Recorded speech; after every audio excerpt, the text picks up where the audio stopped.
ডিম আগে নাকি মুরগি আগে, এই প্যারাডক্সের মতন বাংলাদেশে এখন আলোচনা শুরু হয়েছে সংস্কার আগে নাকি নির্বাচন আগে।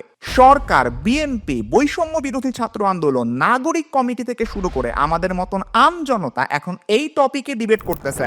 আল জাজিরাকে দেওয়া সাক্ষাৎকারে ডক্টর ইউনূস বলছেন, জুলাই বিপ্লবের হাইলাইট ছিল সংস্কার করা আর একটা নতুন বাংলাদেশ তৈরি করা।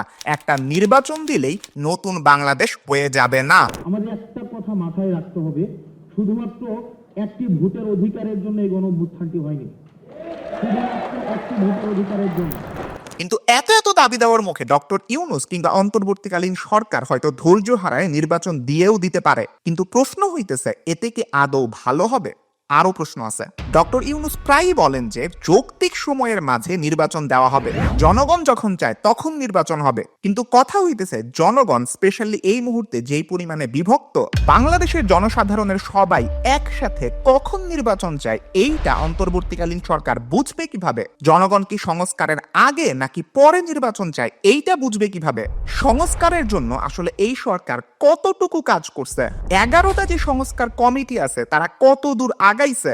এই প্রশ্নগুলোর উত্তর জনগণ জানতে চায়, আর এই সব কিছু নিয়েই আলোচনা আর বিশ্লেষণ করব আজকের এই ভিডিওতে। তো চলুন শুরু করা যাক। বাংলাদেশের কনটেক্সট ব্যাখ্যা করার আগে অন্তর্বর্তীকালীন সরকার পৃথিবীর আর কোন কোন দেশে গঠিত হয়েছিল, তারা কি সংস্কারের আগে নাকি পরে নির্বাচন দিছে, এই উদাহরণগুলো আপনাদের সামনে একটু করে তুলে ধরি। অন্তর্বর্তী সরকার এই টার্মটা পৃথিবীতে নতুন না, 100 বছর আগেও এইটার উদাহরণ আছে। সবচেয়ে ভালো উদাহরণ সম্ভবত রুশ বিপ্লবের টাইমলাইনটা। রাশিয়ার সম্রাট বা জার নিকোলাসের বিরুদ্ধে সবাই এক হয়ে বিদ্রোহ করে 1917 সালের ফেব্রুয়ারিতে। এরপরে আসে অন্তর্বর্তী সরকার। এইটা অনেকটা নতুন বোতলে পুরাতন শরবতের মতনই ছিল। অনেকগুলা জরুরি কাজ এই অন্তর্বর্তীকালীন সরকার করতে পারে নাই তখন। প্রথম বিশ্বযুদ্ধ থেকে বের হয়ে আসা, জনগণের মধ্যে জমি বন্টন করা, খাদ্যদ্রব্যের অত্যধিক দাম কমানো কিংবা অর্থনৈতিক অবস্থার পরিবর্তন করা, এই কাজগুলা সেই অন্তর্বর্তী সরকার করতে পারে নাই। এন্ড এইটার রেজাল্ট কি হয়েছে জানেন?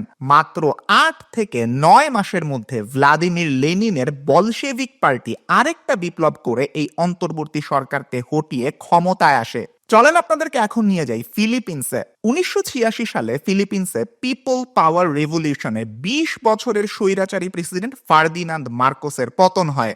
অবস্থা সামাল দিতে নতুন প্রেসিডেন্ট কোরাসন আকিনোর নেতৃত্বে প্রভিশনাল গভর্নমেন্ট ক্ষমতায় আসে। তারা 1 বছরের মধ্যে নতুন সংবিধান দেয়, নতুন রিপাবলিক প্রোক্লেইম করে।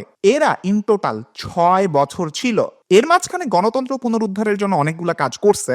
আর 1992 সালে প্রেসিডেন্ট ইলেকশন দিয়ে জনগণের ভোটে নির্বাচিত প্রেসিডেন্ট ফিদেল ভালদেজ রামোসের কাছে ক্ষমতা হস্তান্তর করে বিদায় নেয়। একটু খেয়াল রাখবেন, এই অন্তর্বর্তীকালীন সরকার অন্যান্য দেশে কত বছর মেয়াদের জন্য ছিল মাঝখানে, এইটা আপনাদের জন্য ইন্টারেস্টিং হইতে পারে, কারণ এখন বাংলাদেশের মানুষ এইটা আগ্রহ নিয়ে বসে আছে ডক্টর ইউনূসের এই অন্তর্বর্তীকালীন সরকার আসলে কত দিন পর্যন্ত থাকবে। এইখানে ভ্যারিয়েশন কিন্তু খুবই প্রকট দেখতে পাইতেছেন। রুশ বিপ্লবের টাইমলাইনে যেই অন্তর্বর্তী সরকারের মেয়াদ ছিল 8 থেকে 9 মাস, ফিলিপিন্সের এই প্রভিশনাল গভর্নমেন্ট কিন্তু ক্ষমতায় ছিল 6 বছর। এইটা বলা ভালো যে 86 থেকে 92 টাইমলাইনে যে প্রেসিডেন্ট ছিলেন কোরাসন আকিনো, উনি কিন্তু এই নির্বাচনে পার্টিসিপেট করেন নাই। অনেকটা ডক্টর ইউনূসের মতন উনি কিন্তু এই সামনের নির্বাচনে পার্টিসিপেট করবেন না, এটা বইলাই দিয়েছেন। এইখানে একটা ইন্টারেস্টিং টুইস্ট আছে। যেই স্বৈরাচারী প্রেসিডেন্ট ফার্দিনান্দ মার্কোসের পতন ঘটানো হয়েছিল 1986 সালে, তারই ছেলে বং মার্কোস কিন্তু বর্তমানে ফিলিপিন্সের প্রেসিডেন্ট। ইতিহাস যে খুব লিনিয়ার গতিতে সব সময় চলে আর আমার আপনার এক্সপেকটেশন মিটায়, ব্যাপারটা কখনোই এরকম না। আধুনিক সময়ে লিবিয়াতে গাদ্দাফিকে হটানোর পরে ন্যাশনাল ট্রানজিশনাল কাউন্সিল নামের একটা অন্তর্বর্তীকালীন সরকার দায়িত্ব নিছিল। এই সরকার অনেক চ্যালেঞ্জ ফেস করছিল সেই সময়ে, কিন্তু এরপরেও খেয়াল করেন তারা 1.5 বছরের মধ্যে নির্বাচন দেয় আর জয়ী দলের হাতে ক্ষমতা দিয়ে বিদায় নেয়। যদিও লিবিয়ার অবস্থা যে খুব ভালো এমন না, লিবিয়ার ব্যাপারটা এক্সপ্লেন করে আমি আগের একটা ভিডিওতে কথা বলছিলাম। বাংলাদেশের ক্ষেত্রে খেয়াল করেন ফিলিপিন্স বাদে বাকি 2টা দেশের সাথে কিছুটা কিন্তু মিলে। ফিলিপিন্সে অন্তর্বর্তীকালীন সরকার গণতন্ত্রকে আবার রিস্টোর করতে পারছিল, অন্য 2টা ক্ষেত্রে এই সরকার খুব বেশি দিন টিকে নাই বা খুব বেশি কিছু কইরা যেতে পারে নাই। এইবার আমরা কম্পাসের কাঁটা শিফট করব বাংলাদেশের দিকে। বাংলাদেশ নিয়ে এখন কথা বলি। সংস্কার শব্দটা অনেক আলোচিত এখন। একটা ব্যাপার হইতেছে, সংস্কার আমরা সবাই চাই, কিন্তু সংস্কার কোন টাইপের হবে এইটার ডেফিনেশন আবার এক একজনের কাছে এক এক রকম। সবার মধ্যে একটা কমন গ্রাউন্ড আছে, স্বৈরাচার যাতে আবার এস্টাবলিশড হইতে না পারে এই লেয়ার পর্যন্ত কিন্তু এর পরের স্টেপে বা লেয়ারে গেলেই সবার মধ্যে যে একতাটা সেটা ভ্যানিশ হয়ে যায়। বিএনপির পক্ষ থেকে অনেক বক্তব্যের মাধ্যমে এইটুকু বোঝা গেছে, তারা সম্ভবত এইটা মনে করতেছে এই সরকারের কাজ শুধুই একটা নিরপেক্ষ নির্বাচন দেওয়া, সংস্কারের কাজ নির্বাচনে জয়ী দল সরকার বানায় তারপরে করবে। বিএনপি অনেকটা এইটা চাইতেছে শুধু ইলেকশন বা নির্বাচন রিলেটেড যে সংস্কারগুলো আছে এইটাই সরকার করুক আর নির্বাচনটা দিক। বিএনপির এইখানে একটা ভালো দিক আছে, সেটা হইতেছে 2023 সালের জুলাইয়ে দেওয়া তাদের 31 দফা রূপরেখা। তারা অ্যাটলিস্ট এইটা ক্লিয়ার করছে তারা যদি ক্ষমতায় যায় তাইলে কি ধরনের সংস্কার তারা চায়। তবে এই জিনিসটা তো নির্বাচনের পরে দেখা যাবে, এর আগে কিন্তু আমাদের দেশের এই ভাঙ্গা সিস্টেমটাকে গড়ে তুলতে হবে, তাই না? সংস্কার করতে অলরেডি 11টা কমিশন গঠন করা হয়েছে।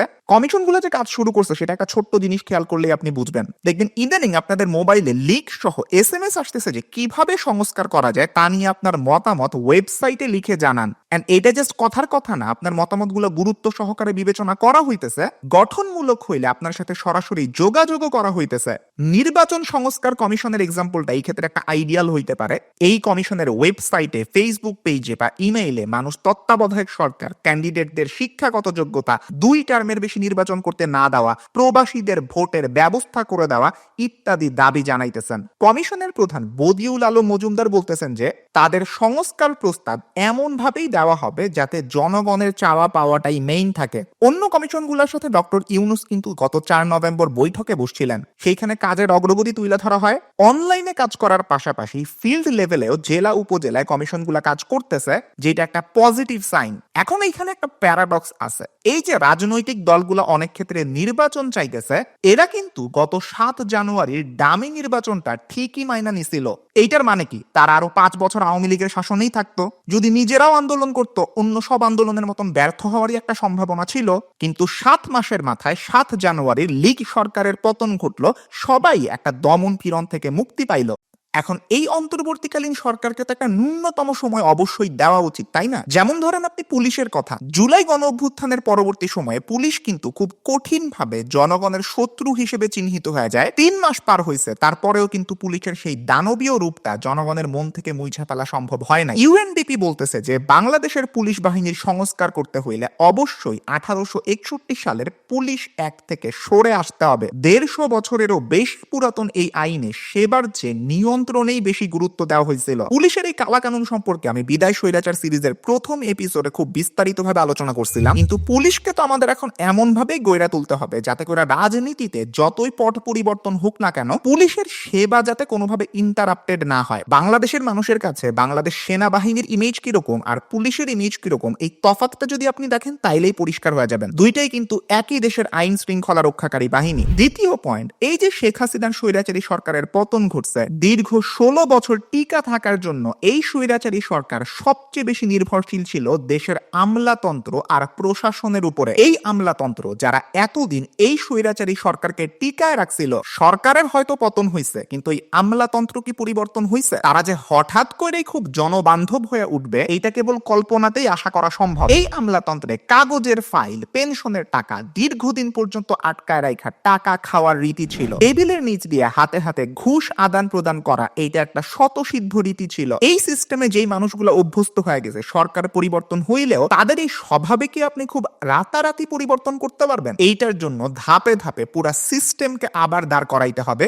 এইটার জন্য জনপ্রশাসন কমিশনের সদস্যরা কাজ করতেছেন। নির্বাচন নিয়ে ডক্টর ইউনূস ডেইলি স্টারকে একটা কথা বলছিলেন, আমি সরকারের মেয়াদ অস্পষ্ট রাখার চেষ্টা করছি, কারণ মেয়াদ বলে দিলে তখন বলবে যে তাড়াতাড়ি এটা শেষ করেন। আমরা চাচ্ছি সংস্কারটা যেন হয়, এটার জন্যই আমাদের সব চেষ্টা। এই যে সরকারের মেয়াদটা অস্পষ্ট রাখা, তার একটা মূল কারণ যে সংস্কার, এটা আমরা 21শে নভেম্বর জানতে পারছি। তবে বিএনপির পক্ষ থেকে এমনও জানা যাইতেছে যে ডিসেম্বরের মধ্যে এই সরকার নির্বাচনের রোড ম্যাপ না দিলে তারা আন্দোলনে যাবে, আর এই আন্দোলন শুরু হইতে পারে মার্চের দিকে। বিএনপির স্থায়ী কমিটির সদস্য আমির খসরু মাহমুদ চৌধুরী বলতেছেন, এটা তো একটা ট্রানজিশনাল সরকার, তাদের মূল কাজ হলো একটি সুষ্ঠু এবং নিরপেক্ষ নির্বাচনের মাধ্যমে নির্বাচিত সরকারের কাছে ক্ষমতা হস্তান্তর করা। আগে তত্ত্বাবধায়ক সরকার তো 3 মাসে ভোটার তালিকা ঠিক করে, প্রশাসন ঠিক করে নির্বাচন করেছে। নির্বাচনের জন্যই মানুষ এত বছর যুদ্ধ ও সংগ্রাম করেছে, তাই নির্বাচনের বিষয়টি দ্রুত পরিষ্কার করা সরকারের দায়িত্ব। এইখানে আসলে একটা ভুল বুঝাবুঝি হইতেছে। জুলাই আগস্টের গণ অভ্যুত্থান কি কখনো একটা নির্বাচন বা একটা ভোটের অধিকারের জন্য শুধু ছিল? আর এই সরকার কি আওয়ামী লীগের পতনের পরে শান্তিপূর্ণভাবে ক্ষমতা নিছিল নির্বাচন করে দেওয়ার জন্য? ব্যাপারটা একদমই তেমন না। একটা তত্ত্বাবধায়ক সরকার আর ডক্টর ইউনূসের এই অন্তর্বর্তীকালীন সরকারের মধ্যে যে একটা বিশাল তফাৎ আছে, এইটাই অনেকে বুঝতেছে না। বিএনপির মহাসচিব মির্জা ফখরুল ইসলাম আলমগীরের কথা আবার আমির খসরু মাহমুদ চৌধুরীর কথার বিপরীতে যায়। উনি 13ই নভেম্বর লালমনিরহাটে একটা অনুষ্ঠানে বলছিলেন, আগের তত্ত্বাবধায়ক সরকার আর বর্তমান সরকার এক নয়। এ সরকার এসেছে একটি সংকটময় মুহূর্তে ছাত্র জনতার আন্দোলনে। ফলে এই সরকারকে নির্বাচনের পাশাপাশি বিভিন্ন ক্ষেত্রে সংস্কার করতে হবে।